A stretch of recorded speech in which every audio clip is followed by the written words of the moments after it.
Hello दोस्तों, स्वागत है आपका हमारे new channel Hollywood movie explain में। ये हमारे इस चैनल का पहला वीडियो होने वाला है। आज हम इन्फ्लुएंसर मूवी को एक्सप्लेन करने वाले हैं। इस मूवी के टाइटल से आपको पता लग गया होगा, ये मूवी आम आदमी की जिंदगी को इन्फ्लुएंस करने वाले सेलिब्रिटीज के ऊपर ये फिल्म बनी है। इन्फ्लुएंसर होना कितना अच्छा और कितना बुरा है ये हमें मूवी के एंड में पता चलेगा। मूवी के स्टार्टिंग में हम मेडिसन को देखते हैं जो सोशल मीडिया पर अपने पोस्ट डाल रही थी और अपने फॉलोअर्स को ट्रिप पर जाने के लिए प्रेरित कर रही थी। वो पोस्ट पर काफी खुश दिख रही थी, पर ऐसा नहीं है। वो इस ट्रिप पर लोनली फील कर रही थी। दरअसल वो यहाँ अपने बीएफ रायन के साथ आने वाली थी। प्लान भी कुछ ऐसा ही हुआ था, पर लास्ट मिनट में रायन को कुछ काम आ जाता है और वो साथ आने से मना कर देता है। रायन मेडिसन का मैनेजर बनकर उसके लाइफ में आया था, पर मेडिसन उसे चाहने लगी और ये दोनों एक दूसरे से प्यार करने लगे। इसके अलावा रायन मेडिसन के सारे एक्सपेंसेस, सोशल मीडिया से जनरेट हुई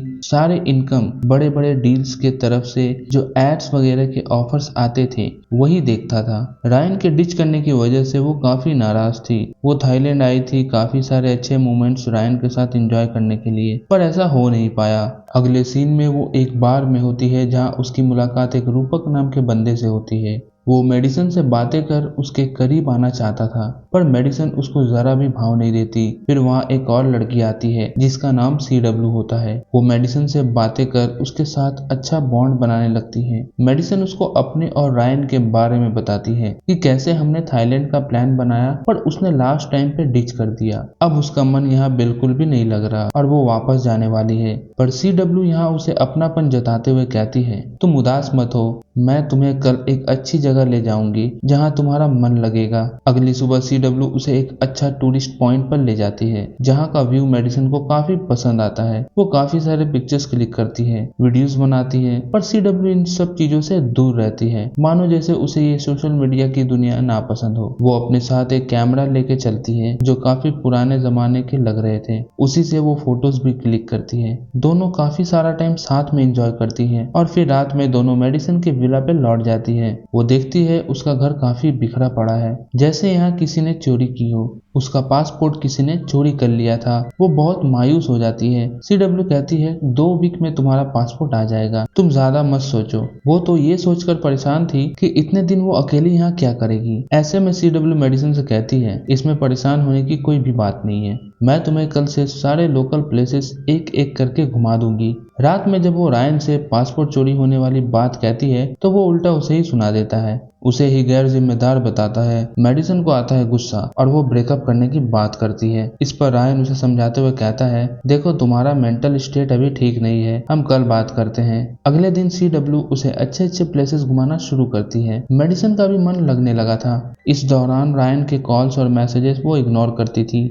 एक दिन CW मेडिसन को अपने हाउस दिखाने लेकर आती है जो काफी आलीशान था और ये घर जंगल के बीचों बीच था। यहाँ पर मेडिसन को एक डायरी मिलती है जिसमें बिकी विल्सन लिखा होता है। ये बिकी विल्सन था कौन, ये आपको मूवी के एंड में पता चलेगा। अगले दिन CW मेडिसन को अपने साथ एक स्पेशल आइलैंड पे लेकर चलती है। ये आइलैंड इतना ज्यादा स्पेशल था कि यहाँ तो ना कोई बोट आती थी, ना कोई शिप और ना ही यहाँ नेटवर्क आता था। मेडिसन को कुछ ठीक नहीं लग रहा था, पर वो भी CW को कुछ बोल नहीं पा रही थी क्योंकि CW ने लास्ट नाइट मेडिसन से पूछकर ही प्लान किया था। यहाँ दोनों साथ में रात गुजारने का प्लान करते हैं। अब रात का सीन दिखाया जाता है जहाँ CW उसे डराने के लिए उल्टी सीधी बातें करना शुरू करती है। वो उसे कहती है यहाँ जो भी एक बार आता है वो जिंदा बचकर नहीं जाता।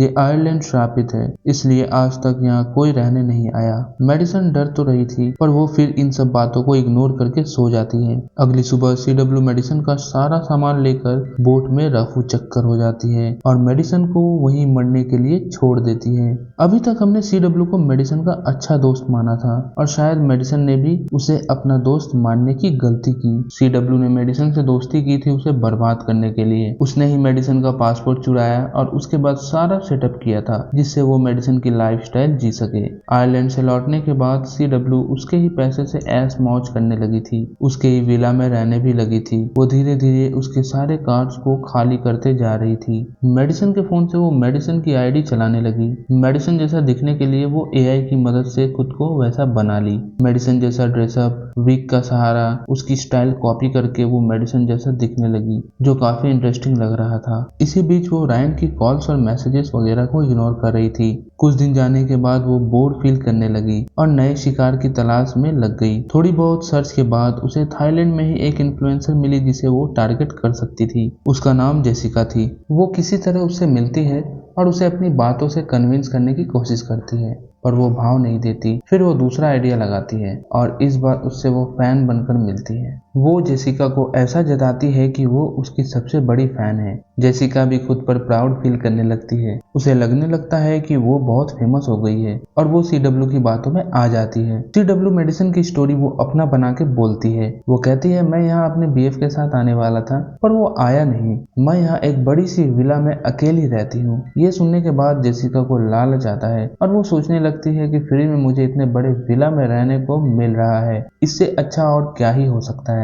इतने में CW उसे साथ रहने का ऑफर भी दे देती है। जेसिका काफी खुश हो जाती है और उसके साथ मेडिसन की विला पे रहने के लिए निकल पड़ती है। पर वहाँ CW देखता है कि कोई उसका पहले से वेट कर रहा है। वो और कोई नहीं, रायन था। रायन भी मेडिसन की जगह CW को देखकर शॉक हो जाता है, क्योंकि मेडिसन ने कभी भी CW के बारे में उसे बताया नहीं था। रायन उससे पूछता है कि मेडिसन कहाँ है, दिखाई नहीं दे रही। इस पर वो कहती है, उसने तुमसे मिलने के लिए मना किया है, वो तुमसे मिलना नहीं चाहती, वो यहाँ नहीं है, वो कुछ कामों से आउट ऑफ स्टेट है। तब तक के लिए मैं उसके विला का देखभाल कर रही हूँ। जेसिका ये सुनने के बाद CW को शक करने लगती है, क्योंकि उसने तो इस विला को अपना विला बताई थी। अगली सुबह CW मेडिसन के फोन से रायन को कॉल करती है। वो किसी ऐप के थ्रू मेडिसन जैसा ही आवाज निकालकर उससे बातें करती है। वो कहती है, तुम यहाँ क्या करने आए हो? मैं ना तुमसे बात करना चाहती हूँ और ना तुमसे मिलना चाहती हूँ, तुम यहाँ से चले जाओ। रायन का दिल टूट जाता है, पर वो किसी तरह खुद को संभालता है और फिर तीनों घूमने के लिए निकल पड़ते हैं। इसी दौरान रायन और जेसिका में भी काफी बातें होती हैं। बातों ही बातों में जेसिका अपनी पासपोर्ट चोरी होने वाली स्टोरी उसे बता देती है। फिर रायन को भी याद पड़ता है मेडिसन की भी पासपोर्ट इसी विला से चोरी हुई थी। ये बात वो जेसिका को बता देता है। जेसिका का शक अब और भी गहरा होने लगा था, पर यहाँ CW बातों को घुमा देती है और फिर तीनों शाम में पार्टी करने निकल पड़ते हैं। पार्टी के दौरान जेसिका टाइम निकालकर वहां से भाग जाती है और विला आकर अपना सारा सामान पैक करके जाने लगती है। पर तभी CW उसे जाते हुए देख लेती है। तब जेसिका उससे कहती है कि मुझे मालूम है मेरा पासपोर्ट तुमने ही चुराया है और मेडिसन का भी तुमने ही चुराया होगा। मेडिसन तो मुझे अब दिखती भी नहीं है, पर तुम उसके रिसोर्सेज का इस्तेमाल कर रही हो, उसकी तरह लैविश लाइफस्टाइल जीना चाहती हो। मुझे तो डाउट है कि तुमने उसे पैसों के लिए मार दिया है। अगर ऐसा है तो बताओ तुम्हें कितने पैसे चाहिए, मैं दूंगी। CW को आता है गुस्सा और वो जेसिका को मार डालती है। उसकी बॉडी को एक बैग में बंद करके छिपा देती है। उसी रात रायन अपने कुछ दोस्तों को लेकर विला पर आता है। CW को उस पर भी गुस्सा आता है और वो रायन से उसके दोस्तों को जाने को कहता है। रायन तो पहले उसकी बातें नहीं मान रहा था। फिर CW कहती है, ये घर मेडिसन ने मेरे इंचार्ज में दिया है और मैं यहाँ किसी को भी इंटरटेन नहीं करने वाली। रायन अपने दोस्तों को जाने को बोल देता है। CW उसी रात रायन को भी खत्म करना चाहती थी, पर वो ऐसा नहीं कर पाई, क्योंकि वो रायन के इंस्टाग्राम आईडी पर एक पोस्ट देखती है जिसमें जेसिका के पीछे CW भी स्पॉटेड हो रही थी। जेसिका तो मर चुकी है और अगर मैंने रायन को भी मार दिया तो पुलिस इन्वेस्टिगेशन में रायन का सोशल मीडिया हैंडल चेक किया जाएगा और अगर पुलिस को ये वाली पोस्ट मिल गई तो वो मेरे पीछे पड़ सकते हैं। इसलिए वो डिसाइड करती है पहले रायन के फोन से ये पोस्ट डिलीट करूंगी, फिर उसके बाद उसे मारूंगी। अगले दिन वो फोटोशॉप करके मेडिसन के साथ एक आदमी का फोटो लगा देती है, जिससे ऐसा लग रहा था कि वो दोनों बहुत जल्द शादी करने वाले हैं। ये पोस्ट देखने के बाद रायन भी दुखी हो जाता है। इसी चीज का फायदा उठाकर वो उसे खूब दारू पिलाती है और फिर रात में रायन के सोने के बाद वो उसके फोन को ओपन कर वो पोस्ट डिलीट कर देती है। इसके बाद वो रायन के साथ इंटीमेट होने का नाटक करती है, जिससे रायन सुबह गिल्टी फील करे और यहाँ से चला जाए। होता भी कुछ ऐसा है। वो सुबह उठता है और खुद को CW के साथ बेड पर देखकर गिल्टी फील करता है। वो फिर ये कंट्री छोड़कर जाने का फैसला करता है। रायन के जाने के बाद CW मेडिसन की सारी चीजें एक एक करके जलाने लगती है मेडिसिन के अकाउंट से वो पोस्ट कर देती है कि मेडिसिन कुछ दिनों के लिए ब्रेक ले रही है। CW ने तो मेडिसिन को फिजिकली दूर कर ही दी थी, अब वो डिजिटली भी उसे इरेज कर देना चाहती थी। दूसरी तरफ हम रायन को हल्के में ले रहे थे, पर वो US नहीं गया था, वो यहीं रहकर CW पर नजर रखने लगा। इसी बीच उसका मुलाकात रूपक से होता है, जिसे हम मूवी के स्टार्टिंग में देखे थे। रूपक उसे बताता है कि मेडिसिन को मैंने लास्ट बार CW के साथ देखा था, वो भी कुछ हफ्तों पहले। इसके बाद रायन मेडिसिन के अकाउंट में डाले हुए सारे पोस्ट को क्लोजली फॉलो करने लगता है, क्योंकि कल ही मेडिसिन के अकाउंट से ये पोस्ट आया था कि वो कुछ दिनों के लिए सोशल मीडिया से ब्रेक ले रही है। रायन स्पेशली वीडियोस वाले पोस्ट को देखता है। उसे एक वीडियो में CW का ब्लैक स्पॉट दिख जाता है। वो तुरंत उस विला पर जाता है और CW को डराकर उसके हाथ बांध देता है और फिर उसे मेडिसिन के बारे में पूछने लगता है, पर उसे कहाँ रायन से डर लग रहा था, वो मुंह नहीं खोलती। फिर वो CW को पुलिस की धमकी देता है। वो उसे वही वाला वीडियो दिखाता है जिसमें उसके ब्लैक स्पॉट दिख रहे थे। CW के पास कोई चारा नहीं बचता और वो रायन को सच बता देती है। रायन उसे उस आइलैंड पे चलने को कहता है। वो CW को चाकू के नोक पर बोट के पास ले जाता है, पर CW किसी तरह चालाकी दिखाते हुए उसी चाकू से उस पर हमला कर देती है और उसे मार डालती है। इसके बाद वो मेडिसिन के अकाउंट से रायन के खिलाफ एक पोस्ट डालती है।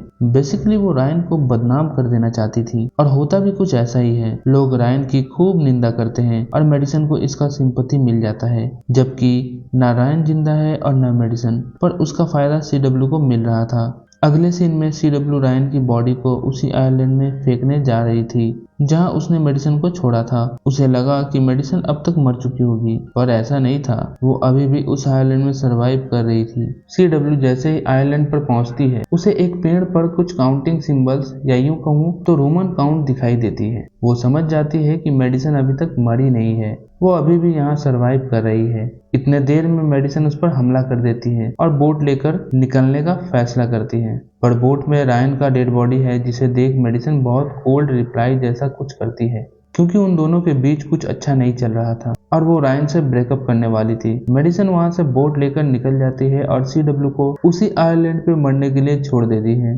दोस्तों, इसे कहते हैं कर्मा। इधर CW मुस्कुरा रही थी, मानो उसे कोई फर्क नहीं पड़ता, या फिर उसे आइलैंड से बाहर निकलने का तरीका पता हो शायद। इसी के साथ कहानी यहीं पर समाप्त हो जाती है। इस कहानी में हमने एक विकी वेल्सन की डायरी देखी थी। दरअसल मेडिसिन के पहले CW बेकी को अपना शिकार बना चुकी थी। इस स्टोरी से हमें ये चीज साफ समझ आ रही थी कि सोशल लाइफ और रियल लाइफ में बहुत अंतर है। सोशल लाइफ के माया जाल में फंसकर CW ने कितनों को मारा और एंड में खुद गड्ढे में गिरी। अगर उसे सोशल लाइफ से इतना ही लगाव था तो वो भी मेडिसिन या फिर जेसिका की तरह व्लॉग वीडियो बनाती और आराम की जिंदगी जी सकती थी, पर उसने ऐसा नहीं किया। कहते हैं ना कि अभी के टाइम में लोग जितना आग से नहीं जलते, उससे ज्यादा किसी की तरक्की से जलते हैं। खैर, मिलते हैं आपसे अगली वीडियो में एक नई स्टोरी के साथ। तब तक के लिए bye bye and take care.